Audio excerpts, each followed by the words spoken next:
Thank you. On behalf of myself and thousands of other citizens from the state of North Carolina, Virginia, and West Virginia, which I happen to be a Prozac survivor director for these 3 states, I want to say thank you for allowing the public to come up here and speak and voice their opinion about this dangerous drug. And I also want to tell everybody that these are real stories, real people. This is not something wrote down on a piece of paper, something that somebody wrote up somewhere. These are real things that's happening.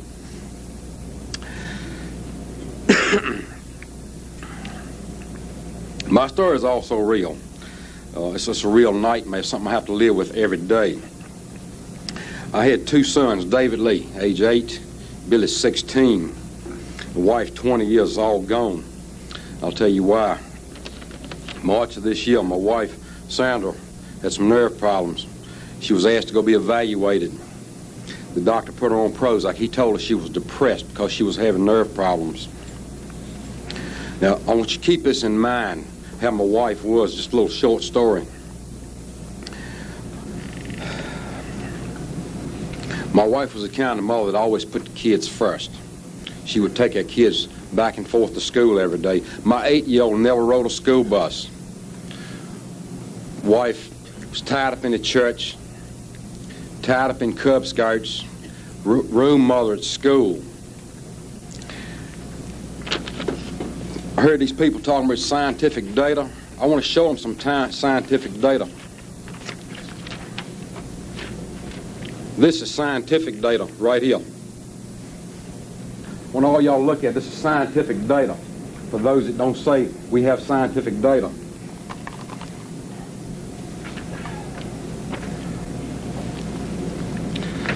I hadn't slept for about 2 hours since Sunday, so I want to apologize if I sound a little shaky. After being on Prozac for 21 days, my wife shot and killed both of these 2 boys right here. She turned the gun to herself and shot herself twice. Now she's in jail for murder. This is the kind of lady that never took a drug, no mixed drinks, no alcohol, no reason to be depressed, just some nerve problems, like everybody has from time to time. I'm depressed.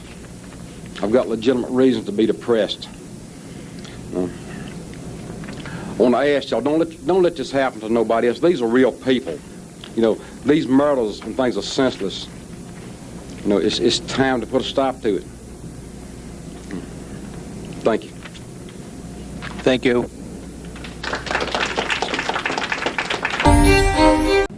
My name is Margaret McCaffrey, and I'm from Brooklyn, New York. I raised 8 children. 2 of them became doctors. My daughter Margaret, a neurologist, died a little over a year ago, and I firmly believe the drug Prozac caused her to commit suicide. She was very dedicated to her profession. She was a nurse before going to medical school. She took Prozac to see her through a very stressful job situation. She believed it was safe and not addictive. She moved here to Baltimore in July of 1990 to begin a second fellowship. She had bought a new car, had a lovely apartment, and the best of her profession lay ahead. There was no warning. She spoke to her family on Saturday, and on Monday evening she was found almost dead. I hope and pray that Eli Lilly and the FDA will listen to me and remove this drug from the market before any more innocent lives are lost. Thank you. Thank you. Who are not schizophrenic, who are not bipolar, who are not, they give it for sleep. Imagine. Barbaric. God. No.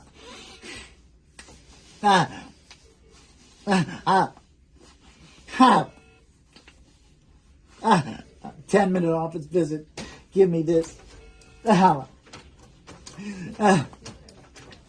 been fighting and fighting and fighting and fighting.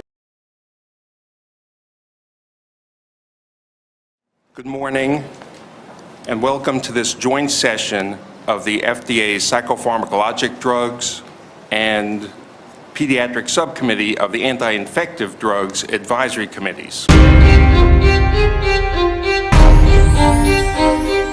Next speaker, number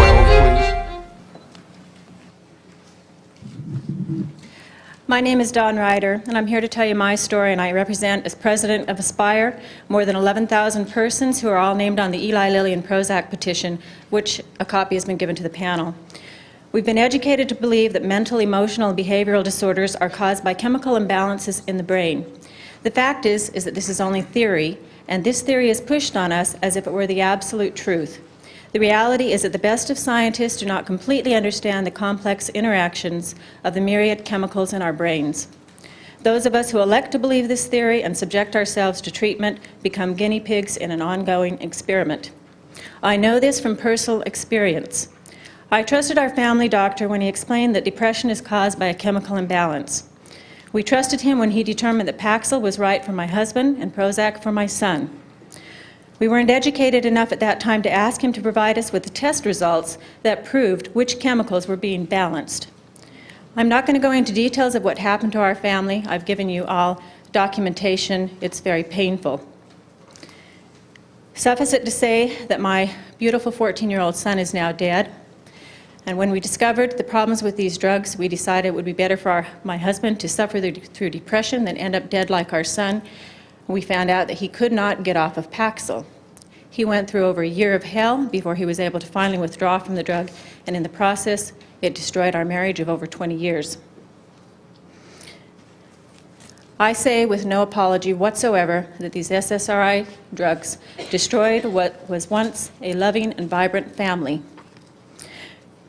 Why do we believe that street drugs like heroin and LSD can lead to outcomes such as this, yet we won't accept that legally prescribed drugs working on the same neurochemicals can result in horrific crimes against persons and property? Why do we accept that a drug like penicillin, beneficial it is for some, can prove fatal for others? We fail to accept that these drugs can have paradoxical effects. These drugs are not safe for everyone. They should be labeled with the strongest of precautions and dispensed only by trained physicians who have time to adequately monitor the patient. Most doctors do not have time for this level of care. Also, patients should be required to sign letters of informed consent. Please carefully consider the documentation that I've left with you, and look at the faces of those that are here today and the faces that are out in the hall, those children who cannot speak for themselves because they're dead. They are not merely anecdotal evidences. There is a preponderance of evidence that will be presented before you today. Please consider it carefully and do the right thing. Thank you.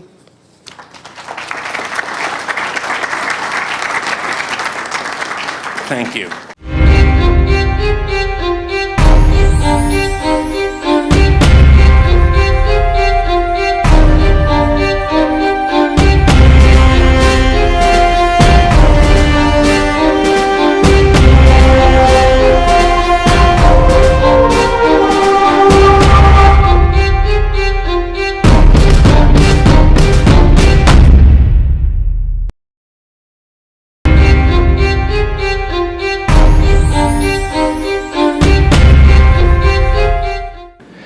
Maria Malakoff.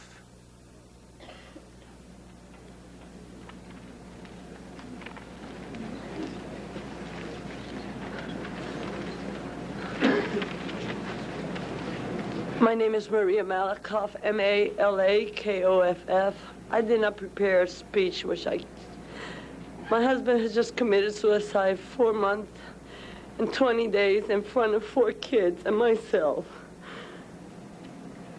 My husband was suffering a little depression. We work with cancer patients. For the last 4 years, we do indigence trying to find out what causes cancer. He was a little depressed, went to a doctor that gave him Prozac. He came home and he thought it was a wonder drug. I took the job of 3 businesses at the same time, and I was suffering anxiety. I went to cardiology, who asked me to go to a psychiatrist to give me something before my anxiety. I was placed on Prozac too. On our anniversary, February 14, I went in Kapalua Bay, Hawaii, and cut my veins. I decided I wasn't taking this drug. My husband didn't believe me. He was a pharmacist. We came back, and on April 30, he just blew his brains out in front of all of us. Nothing will bring my husband back, and nothing's going to bring my kids' fathers back. But I believe that Eli Lilly has made other mistakes before when they got oral flax out there that killed 28 people and it was taken out. We're over 28. How many more have to die before somebody looks? If we made a mistake, we're humans. But let's look into it. I'm not blaming Eli Lilly. I'm blaming a mistake that has been made here. Please search into this. I can't take the 5 minutes. I can't handle it no more. The SSRI antidepressant suicide and violence issue, in summary, is a colossal failure by the FDA to critically analyze a safety risk. Rather than critically analyze this, the FDA has instead relied on the pharmaceutical company's slant. This includes false evidence. This includes false numbers of suicide events. We've put together this booklet, and it's got the actual documents in it too that shows that the evidence was there back in the 80s. Vera mentioned it earlier that Germany wouldn't even allow approval of Prozac unless Lilly put on a suicide warning. That was back in 1984. But without going into all of that, because that is available through this handout, I want to talk again about tomorrow. Let's fast forward. There's a reason that this hearing is happening with very little notice tomorrow, 2 weeks before the end of the year. Tomorrow is a political cover-up by the FDA.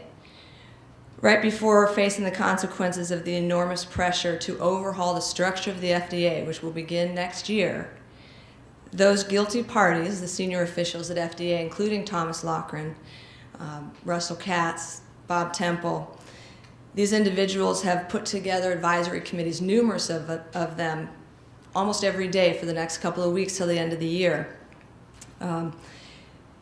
They know what's coming. If you take a look at the pressure that's come through from congressional members, the GAO, the IOM report, and the countless numbers of critics like these medical experts you guys heard today, and the many consumer and victim advocates that will be speaking tomorrow.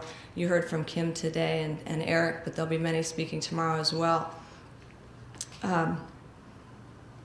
They would like to rush these advisory committees through before the end of the year so that they can salvage what they have left of their reputation, but also so they can continue, unfortunately, to rubber stamp.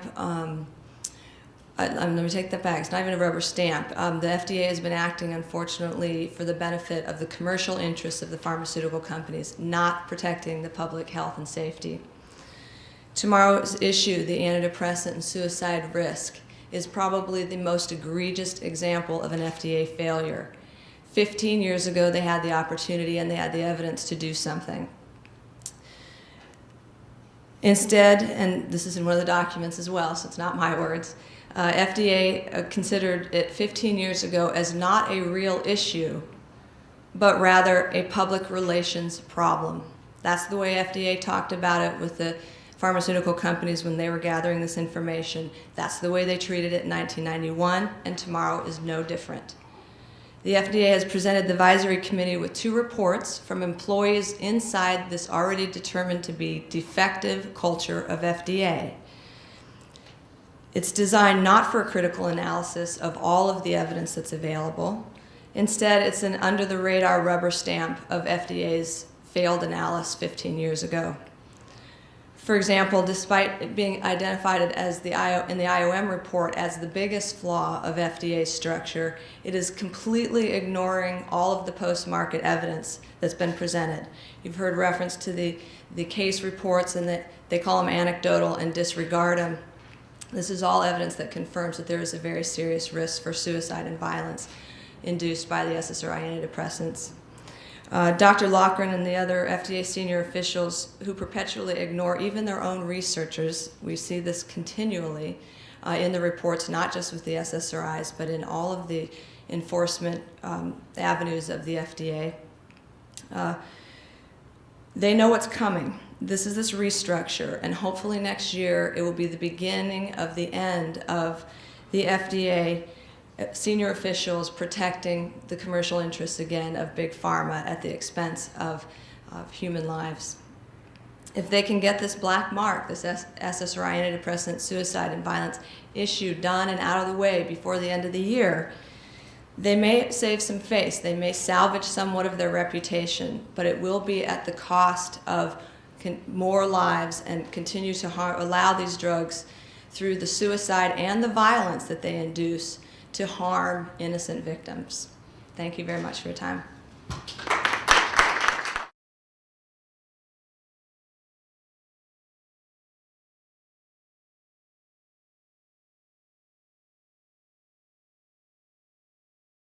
Good morning, and welcome to this joint session of the FDA Psychopharmacologic Drugs and Pediatric Subcommittee of the Anti-Infective Drugs Advisory Committees. We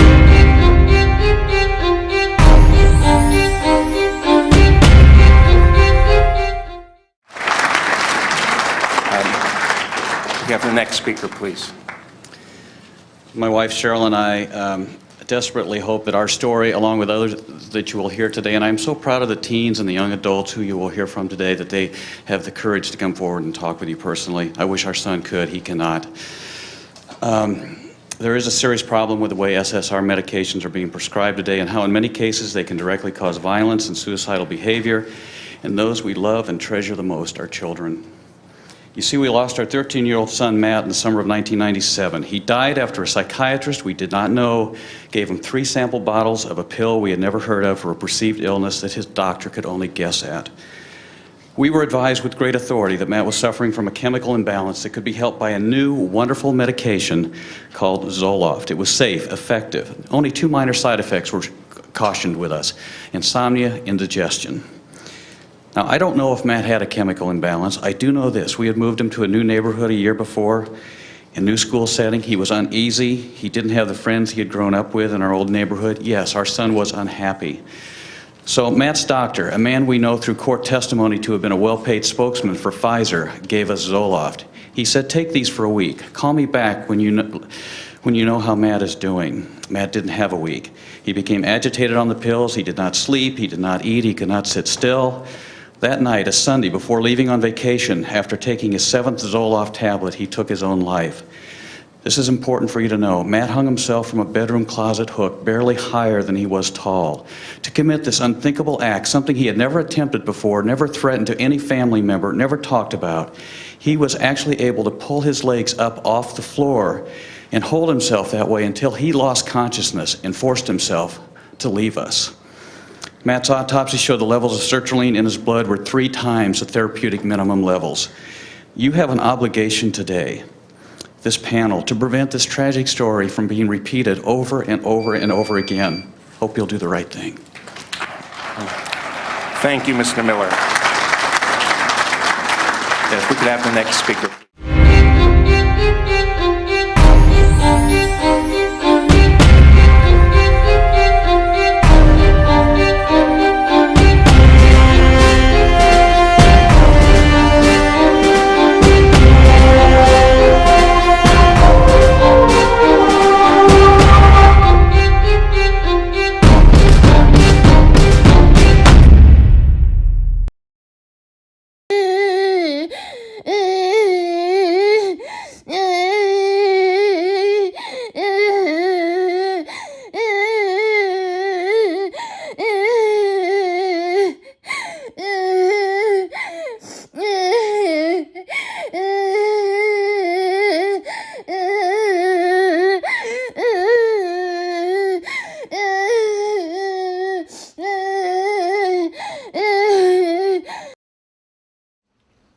Hi, my name's Kim Witzak, and I'm from Minneapolis, Minnesota. I came here on my own.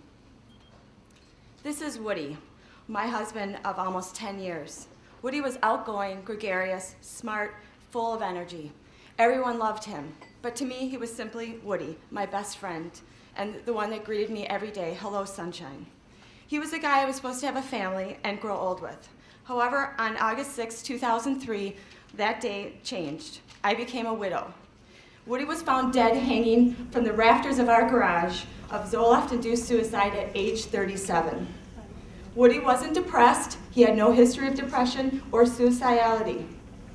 He was just starting his job as vice president of sales with a startup company 2 months prior and was having trouble sleeping. He went into, which is not uncommon for entrepreneurs. He went into his GP, who gave him a diagnosis of insomnia and sent him home with a 3-week Pfizer sample pack.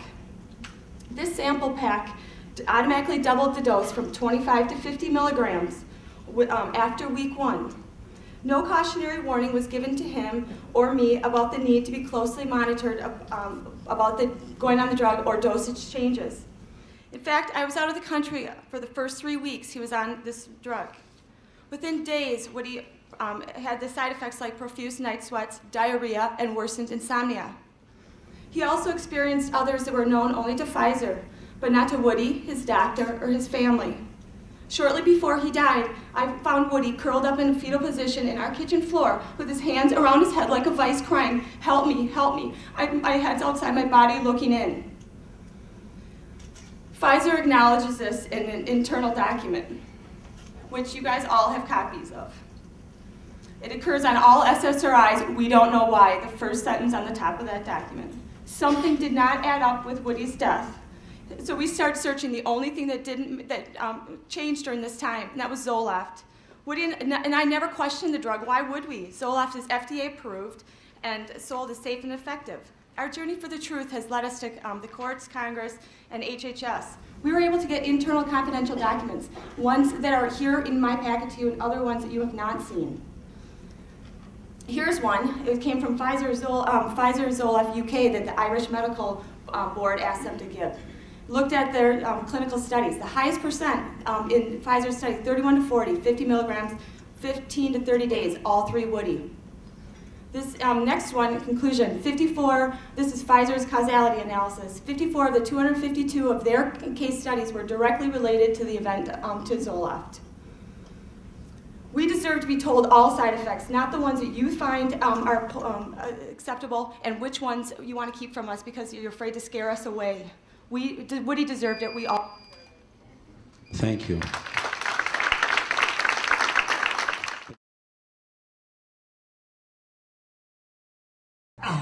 Joey was fine, and then he just had dinner and a drink, and this is the action afterwards.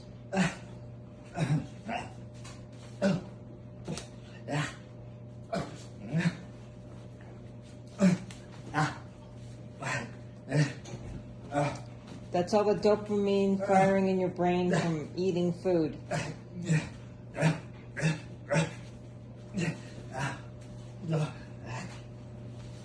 So tiring.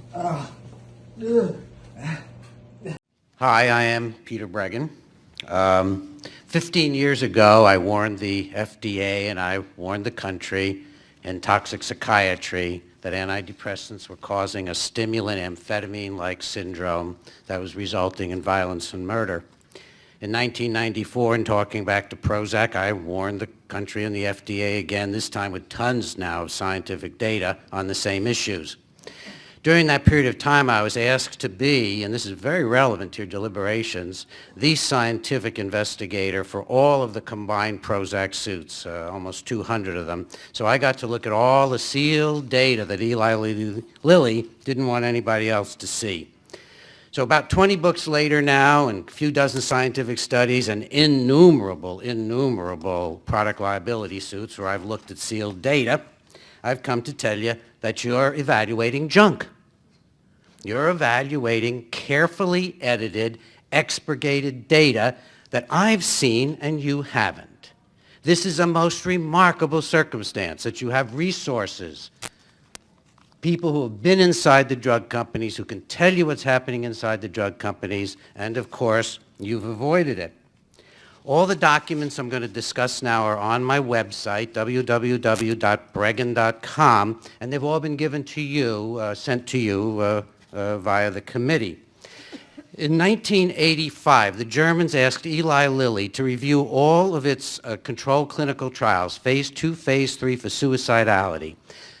The company came up with 12 suicide attempts on Prozac, 1 on alternative antidepressant, and 1 on placebo. A raging signal which the company did not report to the Germans, did not report to the FDA, and did not report at the 1991 hearings. In addition, the company hid suicidal data. When it would get an incoming suicide from the field, it would reclassify it as depression. It would reclassify it as no drug effect. Claude Boucher, who was in Germany working for Eli Lilly, wrote an ashamed memo to the central office saying, how would I explain this to, quote, my family, to, quote, a judge? But he said we would, of course, go along with what the company said. And as for akathisia, the company was very clever. It didn't code akathisia, so none were reported. It wasn't an available term. I found innumerable cases of akathisia combing through the company files that were never reported.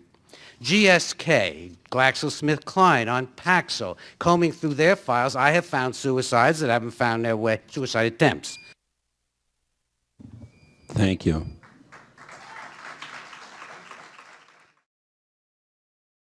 Thank you. Number 35, please. My name is Richard Mack, and I'm a retired law enforcement officer and sheriff from Arizona. My expertise in that field was juvenile delinquency, school violence, and narcotics investigations. My first experience with SRIs was when I was a parent of a second grader. My wife and I were called into the school, and our son had a problem staying in his chair. What was the government school's answer? Drug your son into submission so he'll stay in his chair. We refused, and we thank God now that we did. Our son turned out just fine, played basketball, baseball, and excelled at school and sports. As sheriff of a small community in Arizona, we had an abnormal amount of high rate of suicide and teen violence. I am just an investigator. I just present the facts. One thing that we could not ignore was the circumstantial evidence that the common denominator in all of these cases was the victims or perpetrators were on SSRIs. In investigating these events, it became quite commonplace for all of us to ask the same question as we got to the next event of horrified and traumatized people and families. You've heard from many of them today. Some people don't have the adverse effects reaction to these drugs. Some do. I learned the same with LSD when I investigated that as an undercover narcotics officer. I can only say that the evidence is mounting over and over, as did our investigations. We cannot, as law enforcement officials, ignore such circumstantial evidence. I doubt very seriously if you could either. I'm an advocate for states' rights, and I do not believe that if the FDA fails to take action, that state and local authorities will have to. Thank you. Thank you.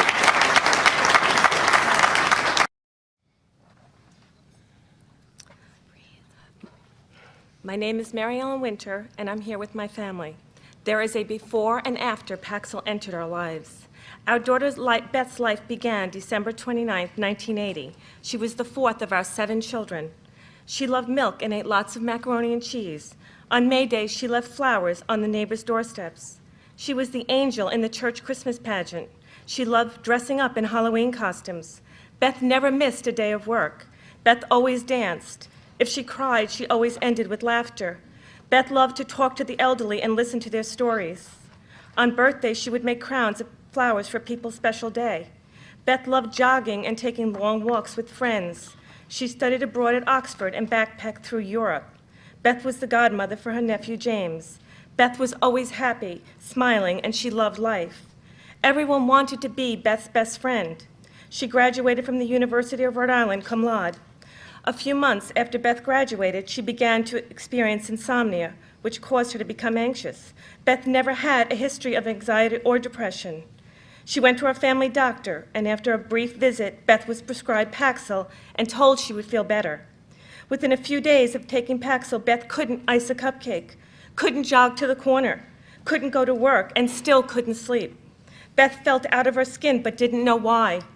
She was told she would feel better in 2 weeks. Beth never had 2 weeks. On the 7th day after taking Paxil, I arrived home from work and walked up my stairs. I saw my beautiful daughter hanging from the staircase. This was not a conscious act, but a drug-induced suicide caused by Paxil. Our family now lives in the after, a life without Beth, all that she was and all that she could have been. But what if Beth's GP could not prescribe her SSRIs? What if GlaxoSmithKline, the makers of Paxil, did not tell their sales rep to downplay the serious side effects of its billion-dollar antidepressant market?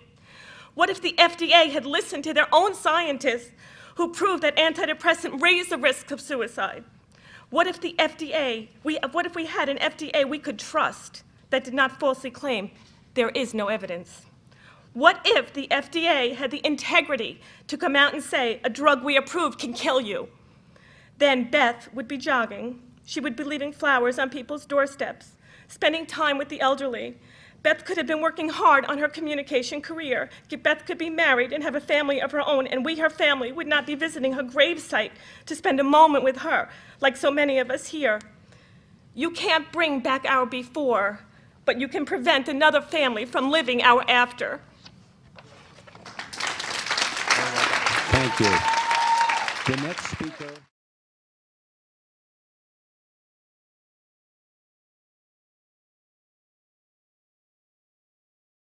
And welcome to this joint session of the FDA's Psychopharmacologic Drugs and Pediatric Subcommittee of the Anti-Infective Drugs Advisory Committees. I'm Dr. Matthew Rudorfer, a research psychiatrist at the National Institute of Mental Health, today wearing my hat as chair of the advisory committee. Okay, number 4, please. My name is Tom Woodward. My wife Kathy and I have been married for 19 years and until 6 months ago had 4 children. Our oldest child, Julie, hung herself after 7 days on Zoloft. She was only 17, was always a cautious child, and had no history of self-harm or suicide, nor was there any history of depression or suicide in our family. The doctors we spoke with stressed that Zoloft was safe and had very few side effects. The possibility of violence, self-harm, or suicidal acts was never raised. The 2.5 pages we received with the Zoloft never mentioned self-harm or suicide. Julie began experiencing akathisia almost immediately. We now know from a blood test from the coroner's office that she was not metabolizing the drug. We are 100% convinced that Zoloft killed our daughter. We are here because we believe the system we have in place is flawed. It is clear that the FDA is a political entity and its leadership has protected the economic interests of the drug industry.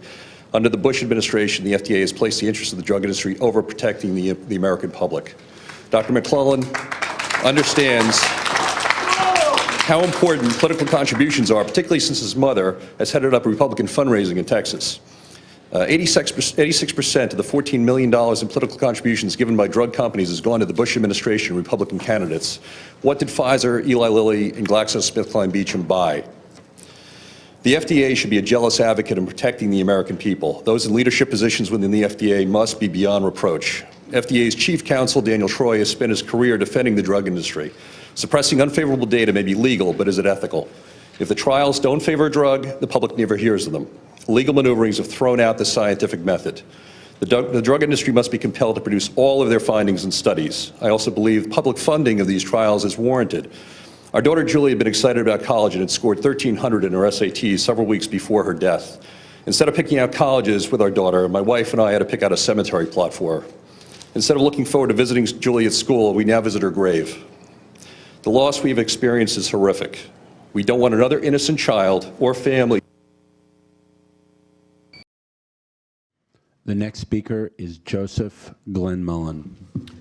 My name is Joe Glenmullen. I'm a clinical instructor in psychiatry at Harvard Medical School and the author of 2 books, Prozac Backlash and The Antidepressant Solution, both of which describe my experience with patients having this side effect. The data the advisory committee is looking at today is flawed, as the FDA well knows.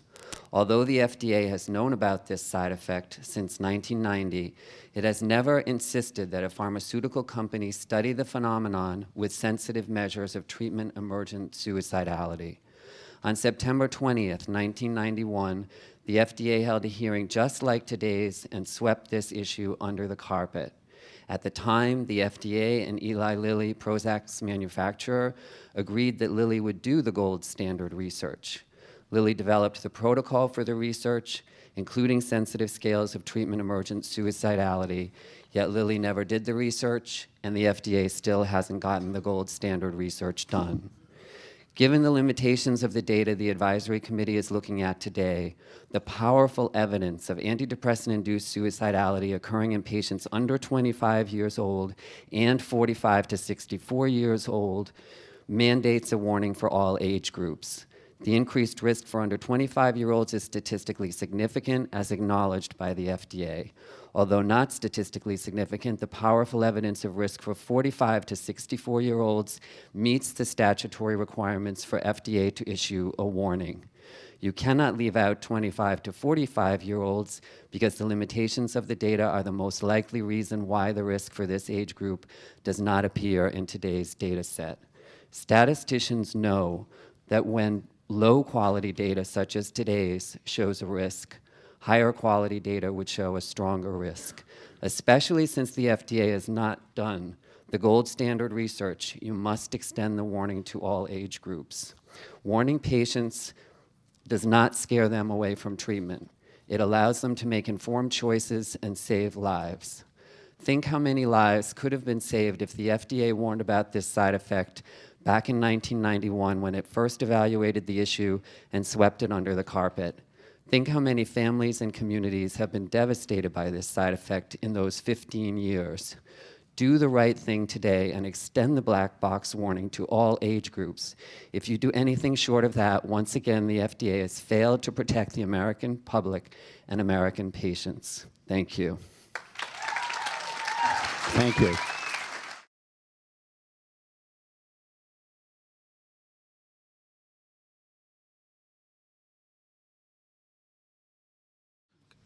Hello, colleagues. Could you have a quick look at the first slide there? Truth is stranger than fiction. Well, of course it is, said Mark Twain. Fiction has to make sense. The question is, what would Mark Twain have classified this posting from the FDA as, truth or fiction? That's the distribution of the suicidal acts that happened in the registration trials of these three drugs here. But slide 2, and I don't know how to move the slides forward. Yeah, this is how the company reports. FDA reviews of the drug and journal articles report those acts.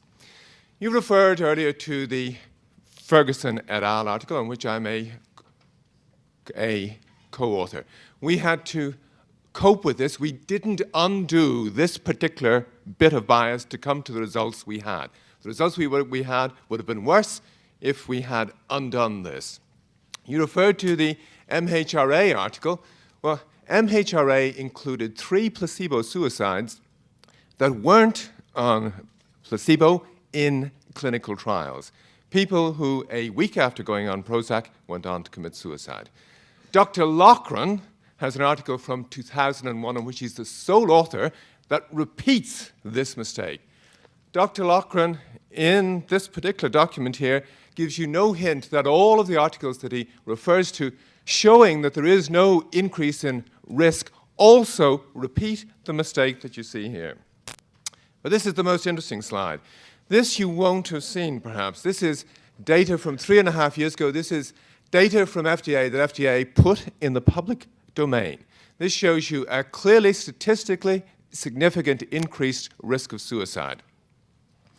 FDA said 3.5 years ago, but we can get this risk to go away if we control for age and sex. Now, controlling for age and sex in controlled RCTs to begin with suggests you're doing something awfully odd, that the clinical trials were invalid to begin with.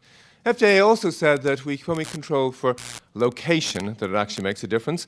And this year, FDA reported that when you look at the clinical trials that happened in the US here, the placebo-controlled trials, that there were fewer people went on to actually commit suicide. I'm sure you know that there are clinical trialists here in the US who've ended up in jail for entering fake patients into this clinical trial program. Fake or bogus patients do all sorts of interesting things. They get well on treatment. they don't commit suicide. It's just inconvenient for the audit trail if they do. Does this explain FDA's findings? I think you've asked the right questions. You've asked, why have FDA left out the people who seem to be doing poorly, the people who drop out from the... Thank you.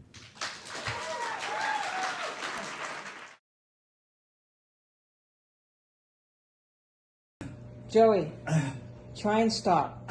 Just try.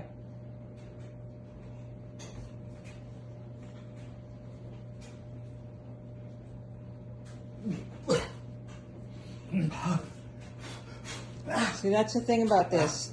If you talk, it stops. If you stop your body, then your head goes. It goes somewhere. Sit on your hands. Hands underneath me.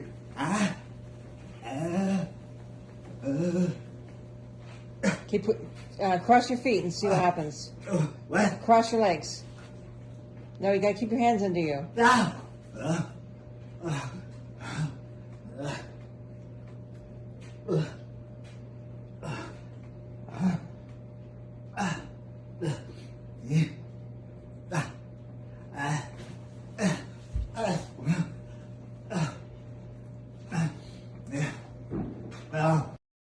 There's a simple way to understand psychiatric drugs. They are neurotoxins. They poison brain cells, and because they are so neurotoxic, they not only destroy brain cells, which are the most sensitive cells, so they destroy them first. They destroy liver cells often. They destroy thyroid cells often. They can destroy skin cells, produce terrible rashes. So we're talking about very destructive drugs. Now, if you read the label, that is the full prescribing information, which is a document created in partnership between our Food and Drug Administration and the drug companies. You read one of these labels, you find out what a toxin is like, especially a neurotoxin, because there are pages and pages of the manifestations of neurotoxicity.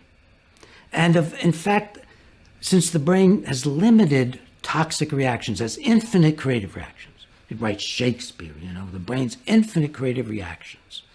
But when you damage it, it gets very stereotyped. Everything gets simpler and simpler. So all the psychiatric drugs and neurotoxins, they end up with a common final pathway of what happens when you simplify the functioning of the brain. So if you take any neurotoxin, arsenic, it doesn't matter, alcohol, in big enough doses for a long enough time, which psychiatric drugs always do. They always give big enough doses or they wouldn't have their effects. What you get is apathy as the energy, what I call deactivation, as the energy of the person is reduced. You get occasional euphoria, artificial high, which usually diminishes in favor of the apathy.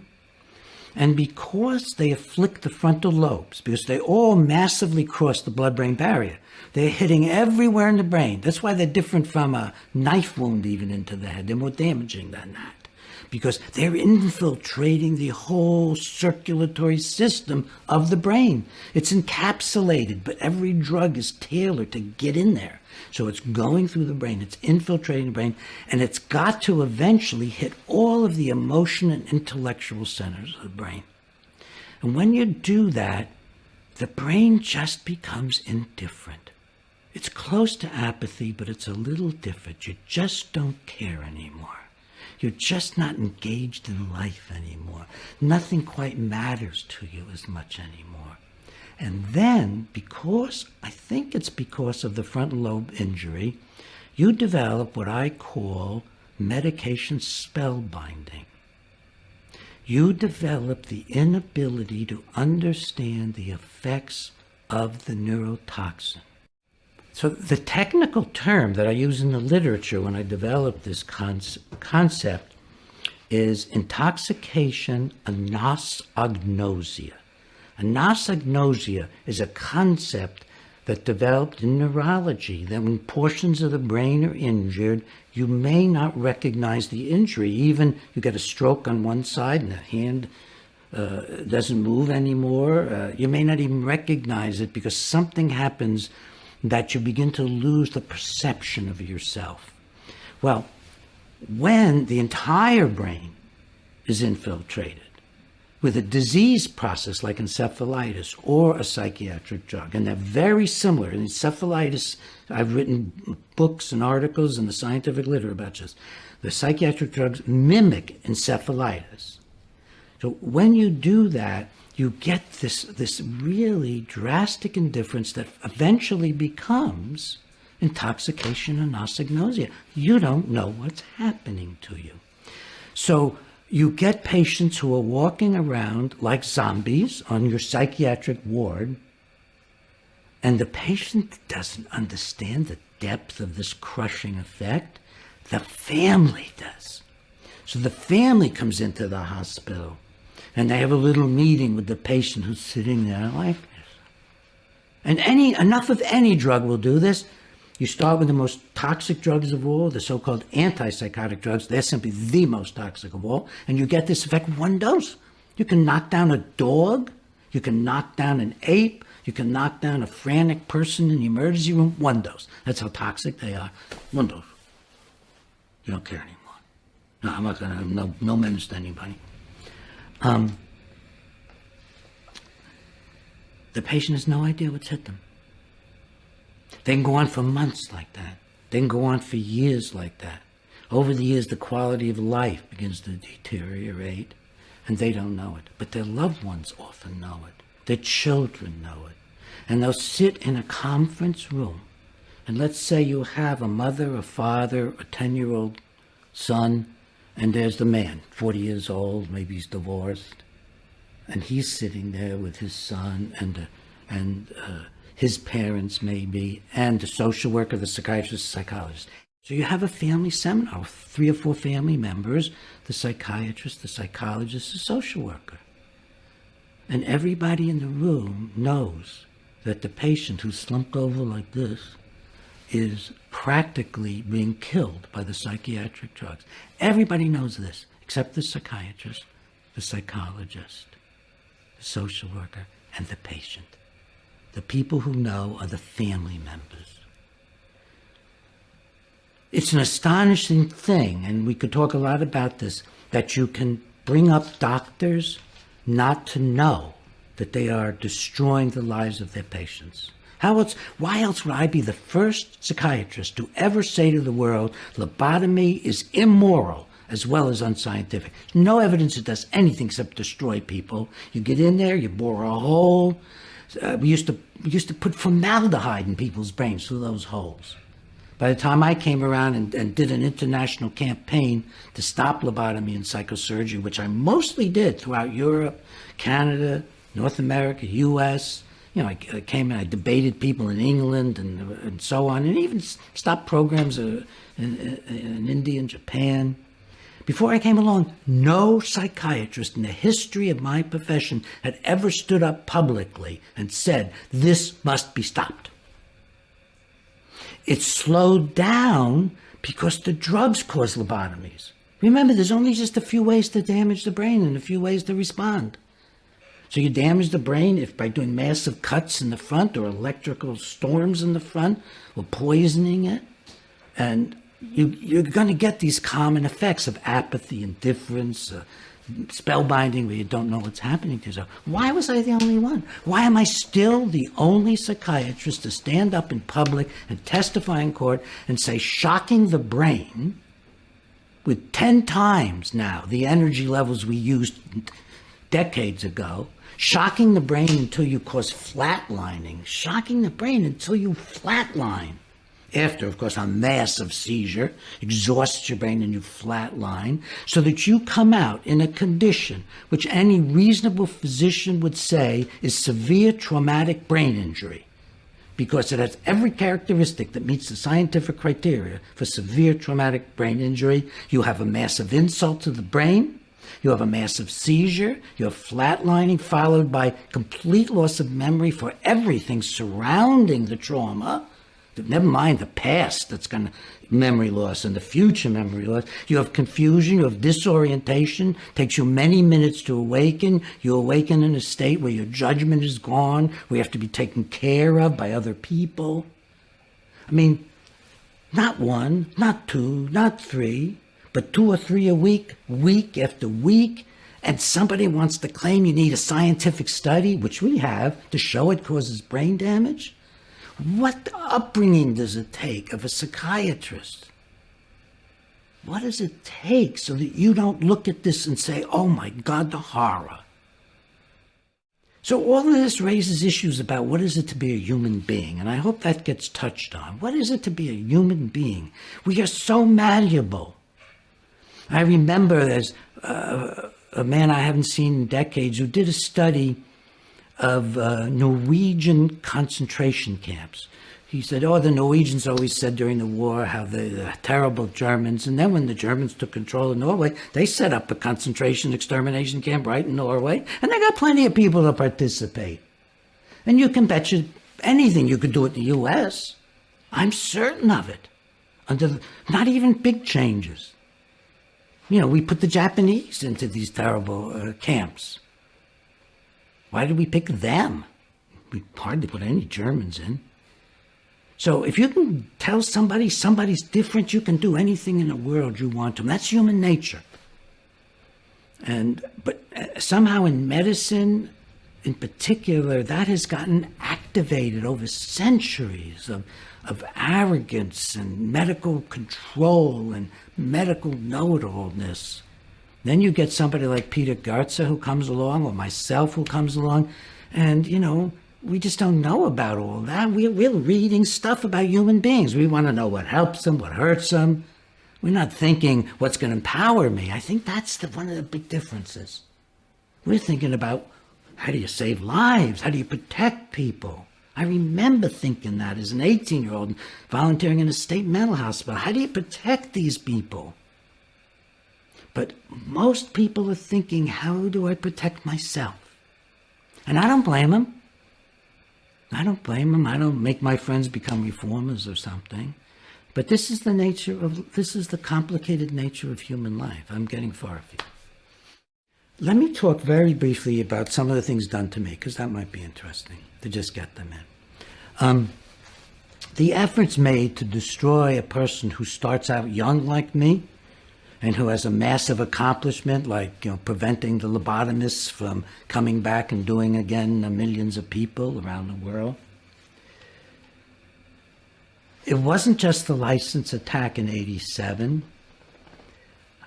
When they failed at that, in 1994, I was made the scientific researcher for all the combined suits against Eli Lilly for alleged violence, suicide, mayhem, mania caused by the first of the long line now of newer antidepressants, many of them called SSRIs, but just think of the newer antidepressants because there's many and there's mixed. Once I got that position, I discovered that even though I was now extremely well known on all the television shows, Oprah, I mean, every big television show I was on, morning news, evening news, Dan Rather this didn't matter. I couldn't get a book published. A long struggle began where a few brave publishers, always with the president believing in me of the corporation, would publish me. And I found that Eli Lilly was sending letters to all of the media, linking me to bizarre organizations with which I had nothing